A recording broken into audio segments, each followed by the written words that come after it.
won't believe your eyes with this experiment. I'm gonna make this arrow reverse with just water. First, draw an arrow that either faces left or right. Next, tape it to something so it stands up straight.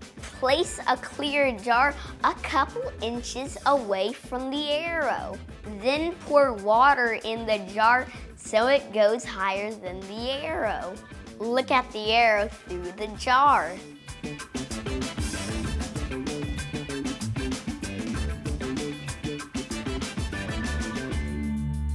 That's crazy. The arrow's pointing to the other side.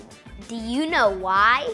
When light passes through the jar, it gets refracted. That means it's bent to a focal point on the other side. When light passes through the focal point, it flips sides. This makes the image appear reversed. Please subscribe for more videos.